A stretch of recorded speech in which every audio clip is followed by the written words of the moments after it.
Good morning class 10 students. আজ পড়াবো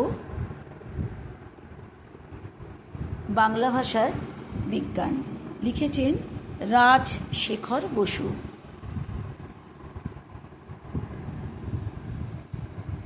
পাঠ্য বাংলা ভাষার বিজ্ঞান প্রবন্ধটি রাজশেখর বসুর বিচিন্তা প্রবন্ধগ্রন্থ থেকে নেওয়া হয়েছে।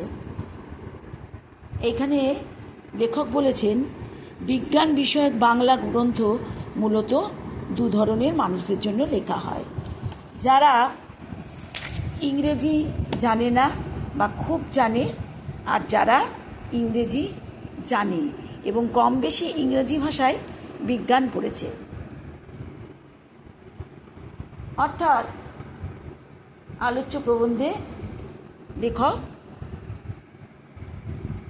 যারা বিজ্ঞান পড়ে তাদের দুটি ভাগে ভাগ করেছে। যারা ইংরেজি জানেন না বা অল্প জানেন তারা রয়েছে প্রথম শ্রেণীতে, আর অল্প বয়স্ক ছেলেমেয়েরা এবং অল্প শিক্ষিত বয়স্ক মানুষেরা এই শ্রেণীতে পড়েন। দ্বিতীয় শ্রেণীতে আছে সেই সব মানুষেরা যারা ইংরেজি জানেন এবং ইংরেজি ভাষায় সামান্য হলেও বিজ্ঞান পড়েছে। ইংরেজি না জানা পাঠ করা বিজ্ঞানের সঙ্গে পরিচিত নয়। তারা কিছু ইংরেজি পারিভাষিক শব্দ যেমন টাইফয়েড, আয়োডিন, মোটর, ক্রোটন, জেব্রার সঙ্গে পরিচিত। অনেক স্থূল তথ্য যেমন কর্পূর বাতাসে উবে যায়, কিংবা অ্যালুমিনিয়াম পিতলের চেয়ে হালকা, বা লাউ কুমড়োর দুরকম ফুল হয় ইত্যাদিও তাদের অজানা নয়। কিন্তু এরকম সামান্য জ্ঞান থাকলেও আধুনিক বৈজ্ঞানিক তথ্য তারা জানে না। এই শ্রেণীর পাঠক ইংরেজির প্রভাব বা কবল থেকে মুক্ত। সে কারণে তারা বাংলা পরিভাষা আয়ত্ত করে বাংলায় বিজ্ঞান শিখতে পারে। অর্থাৎ তারা ইংরেজি জানে না, বাংলা পরিভাষা আয়ত্ত করে বাংলা ভাষায় বিজ্ঞান পড়তে পারে। প্রাবন্ধিক নিজে ছেলেবেলায় ব্রহ্মমোহন মল্লিকের বাংলা জ্যামিতি পড়েছেন। তাতে তাঁর বক্তব্যের মানে বুঝতে অসুবিধা হয়নি। কিন্তু ইংরেজি জিওমেট্রি পড়া আধুনিককালের শিক্ষার্থীর কাছে সেই সংজ্ঞা ভালো শোনাবে না, অর্থ স্পষ্ট হবে না। ঠিক যেভাবে আজন্ম যারা ইজার পড়ে সেসব লোকের কাছে ধুতি পড়া কঠিন। ক্রমে সরকার রাষ্ট্রীয় কাজে দেশি পরিভাষা ব্যবহার করা শুরু করে, যাতে অনেকেরই এই সমস্যা দেখা দেয়। আচ্ছা, ইংরেজি না জানা পাঠকদের বাংলায় বিজ্ঞান শিখতে বাধা হয় না। যারা ইংরেজি না জানা পাঠকদের বাংলায় বিজ্ঞান শিখতে কোনো অসুবিধা হয় না। বিষয়টি যত্ন করে পড়তে হয়। বরং ইংরেজি জানা পাঠকদের বাংলায় বৈজ্ঞানিক প্রবন্ধ পড়তে হলে তাদের আগের ভাবনা সরিয়ে ভালোবেসে মাতৃভাষার নিয়মকানুন শিখতে হবে। এই কারণে তাদের অনেক বেশি চেষ্টা করতে হয়। বাংলা ভাষায় বিজ্ঞান চর্চায় নানা রকম বাধা আছে। বাংলায় পারিভাষিক শব্দ বেশি নেই। অনেক আগে বঙ্গীয় সাহিত্য পরিষদের কয়েকজন পণ্ডিত নানা বিষয়ের পরিভাষা তৈরি করেন, কিন্তু তাদের চেষ্টা বিচ্ছিন্ন হওয়ায় তা অনেক ত্রুটিপূর্ণ ছিল। একসঙ্গে কাজ না করায় একই ইংরেজি সংজ্ঞায় একাধিক প্রতিশব্দ তৈরি হয়েছিল। 1936 খ্রিস্টাব্দে কলিকাতা বিশ্ববিদ্যালয় কর্তৃক নিযুক্ত পরিভাষা সমিতির কাজে বেশি সাফল্য আসে। বিভিন্ন বিষয়ের পণ্ডিতেরা থাকায় তারা একসাথে কাজ করায় এই প্রচেষ্টা বেশ খানিকটা সার্থক হয় বা সফল হয়। পরিভাষা রচনা কখনো একজনের কাজ না, অর্থাৎ পরিভাষা রচনা করা কখনো একজনের কাজ না। এটা সমবেত, মানে সবাইকে মিলে করতে হবে। মিলিতভাবে কাজ না করলে নানা ভুল ত্রুটি হতে পারে। কলিকাতা বিশ্ববিদ্যালয়ের সংকলন বড় নয়, আরও শব্দের দরকার। তার জন্য কার্যকর ব্যবস্থাও প্রয়োজন। অবশ্য দরকার মতো বাংলা শব্দ যদি না পাওয়া যায়, তখন ইংরাজি শব্দের বাংলা বানানে বৈজ্ঞানিক রচনার কাজ করা যেতে পারে। বিশ্ববিদ্যালয় কর্তৃক নিযুক্ত কমিটিও এ কাজ করেছে। তারা তার সঙ্গে সঙ্গে একথাও বলেছে যে নবাগত রাসায়নিক বস্তুর ক্ষেত্রে ইংরেজি নামই বাংলায় চলবে।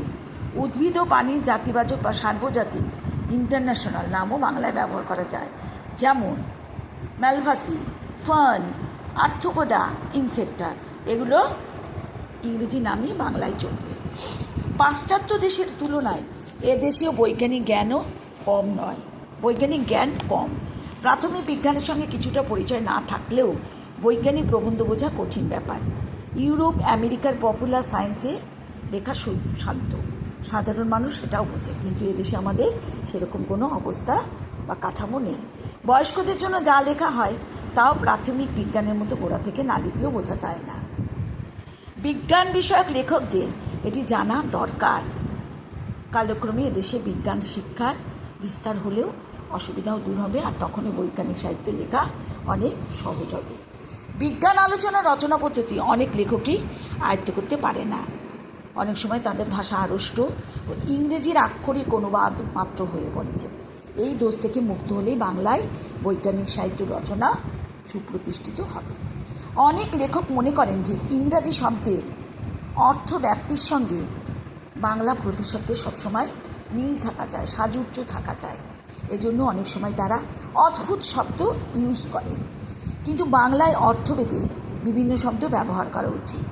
যেমন স্যানিটাইজড পেপার, এর অনুবাদক হচ্ছে স্পর্শকাতর কাগজ। অতি উৎকট, এক্ষেত্রে সুগ্রাহী কাগজ লিখলেই ঠিক হবে। অনেক লেখক তাদের বক্তব্য ইংরাজিতে ভাবেন আর বাংলায় যথাযথভাবে তা অনুবাদ করতে গিয়ে তাকে উৎকট করে তোলেন। The atomic engine has not even reached the blue print stage, এর বাংলা আক্ষরিক অনুবাদ হলো পরমাণু ইঞ্জিন নীল চিত্রের অবস্থাতেও পৌঁছায়নি। এটি বাংলা ভাষার প্রকৃত বিরুদ্ধ হতে পারে না, তাই বলা উচিত ভাবানুবাদে পরমাণু ইঞ্জিনের নকশা এখনো পর্যন্ত তৈরি হয়নি। অনেকে মনে করেন পারিভাষিক শব্দ বাদ দিয়ে বক্তব্য প্রকাশ করলে রচনা সহজ হয়। এই ধারণা কিন্তু আংশিক ঠিক। অমেরুদণ্ডী শব্দের বদলে শীত দ্বারাবিহীন জন্তু লেখা যায়, কিন্তু আলোক তরঙ্গ শব্দের বদলে আমরা যদি আলোর কাপন বা আলোর নাচন লিখলে তা কখনোই সহজবোধ্য হবে না বা বুঝতে পারবো না। মনে রাখা আবশ্যক, পরিভাষার উদ্দেশ্য ভাষার সংক্ষেপ এবং অর্থ সুনির্দিষ্ট করা। কোনো কিছুর বর্ণনা প্রসঙ্গে অনর্থক কথা বাড়ালে পাঠকদের অসুবিধা হবে। সাধারণের জন্য বৈজ্ঞানিক প্রবন্ধ লেখার সময় স্থান বিশেষে পারিভাষিক শব্দের ব্যাখ্যা প্রথমবার প্রয়োগ তার ইংরেজি নাম দেওয়া আবশ্যক, পরে শুধু পারিভাষিক শব্দ দিলেই হবে। ভারতীয় অলঙ্কারিকদের মতে শব্দ তিন ধরনের অর্থ প্রকাশ করে: অভিধা, লক্ষণা ও ব্যঞ্জনা। দেশ শব্দটির অর্থ ভারত বা অন্য কোনো যে কোনো রাষ্ট্র। এখানে দেশ শব্দের অর্থে আবিধানিক অর্থ প্রকাশ পেল, কিন্তু দেশের লজ্জা বললে বোঝাবে দেশ বা পুরো দেশের লজ্জা, দেশবাসীর লজ্জা। এখানে লক্ষণা অর্থ প্রকাশিত। আবার অরণ্য রোদন কথার মানে হচ্ছে নিষ্ফল খেদ, এখানে ব্যঞ্জনায় অর্থ পরিস্ফুট হয়েছে। সাধারণ সাহিত্য রচনায় লক্ষণা, ব্যঞ্জনা, উৎপ্রেক্ষা, অতিশয়োক্তি প্রভৃতি অলঙ্কারের সার্থকই হতে পারে, কিন্তু বৈজ্ঞানিক সাহিত্যে সেগুলি যত কম থাকে ততই ভালো। বৈজ্ঞানিক সাহিত্যে উপমা প্রয়োজন হয়, স্থান বিশেষে রূপকও ব্যবহৃত হতে পারে, কিন্তু অন্য সব অলঙ্কার বাদ দেওয়াই ভালো। হিমালয় যেমন পৃথিবীর মানদণ্ড, কথাটি কাব্যে উপযুক্ত, কিন্তু এটা কখনো ভূগোলে উপযুক্ত নয়। বৈজ্ঞানিক প্রসঙ্গের ভাষা অত্যন্ত সরল ও স্পষ্ট হওয়া আবশ্যক।